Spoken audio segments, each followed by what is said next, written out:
নমস্কার বন্ধুরা, lost in থিওরিয়াতে আপনাদের সবাইকে স্বাগতম। আজকে আমরা কথা বলবো নাথিং ফোন 4 স্মার্টফোন নিয়ে। এই ফোনটি কি সত্যিই দামের তুলনায় ভালো, নাকি বাজারে আরও ভালো বিকল্প রয়েছে? চলুন পুরো বিষয়টা জেনে নেওয়া যাক। প্রথমেই ডিজাইনের কথা বলি। নাথিংয়ের ফোন মানেই আলাদা ধরনের লুক। এই ফোনেও রয়েছে আকর্ষণীয় ট্রান্সপারেন্ট ডিজাইন, যা একে অন্য সব ফোন থেকে আলাদা করে তোলে। হাতে নিলেই প্রিমিয়াম অনুভূতি পাওয়া যায় এবং ফোনটি দেখতে সত্যিই স্টাইলিশ। এবার আসি ডিসপ্লেতে। ফোনটিতে রয়েছে বড় ও উজ্জ্বল ডিসপ্লে, যার কারণে ভিডিও দেখা, সোশ্যাল মিডিয়া ব্যবহার এবং গেম খেলার অভিজ্ঞতা বেশ ভালো।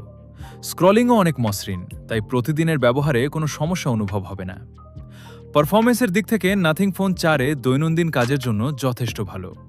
অ্যাপ চালানো, মাল্টিটাস্কিং, ভিডিও দেখা এবং হালকা থেকে মাঝারি গেমিং সবই আরামসে করা যায়। ভারী গেম খেললেও মোটামুটি ভালো অভিজ্ঞতা পাওয়া যায়, যদিও দীর্ঘ সময় খেললে সামান্য গরম হতে পারে। ক্যামেরার কথা বললে দিনের আলোতে ছবি বেশ সুন্দর আসে। রং স্বাভাবিক থাকে এবং ছবিতে ভালো ডিটেল পাওয়া যায়। পোর্ট্রেট মোডও ভালো কাজ করে। রাতের বেলায় ক্যামেরার পারফরমেন্স মোটামুটি ভালো, তবে আলো কম হলে কিছুটা নয়েজ দেখা যেতে পারে। ভিডিও রেকর্ডিংও স্থির এবং সোশ্যাল মিডিয়ার জন্য যথেষ্ট ভালো মানের। ব্যাটারির দিক থেকেও ফোনটি নিরাশ করবে না।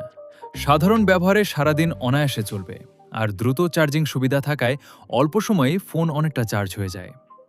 এবার আসি সফটওয়্যারে। নাথিংয়ের নিজস্ব সফটওয়্যার খুবই পরিষ্কার এবং অপ্রয়োজনীয় অ্যাপ প্রায় নেই বললেই চলে। তাই ফোনটি ব্যবহার করতে অনেক স্মুথ লাগে এবং নিয়মিত আপডেট পাওয়ার সম্ভাবনাও ভালো। সবশেষে প্রশ্ন হলো, এই ফোনটি কি কেনা উচিত? আপনি যদি সুন্দর ডিজাইন, পরিষ্কার সফটওয়্যার, ভালো ডিসপ্লে, নির্ভরযোগ্য ক্যামেরা এবং দৈনন্দিন ব্যবহারের জন্য ভালো পারফরমেন্স চান, তাহলে নাথিং ফোন 4 অবশ্যই একটি ভালো পছন্দ হতে পারে।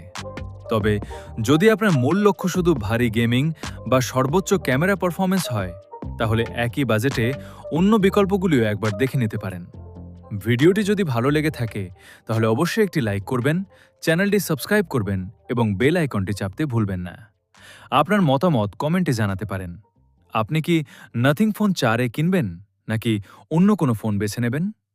আজকের মতো এখানেই শেষ। সবাই ভালো থাকুন, সুস্থ থাকুন। দেখা হবে পরের ভিডিওতে।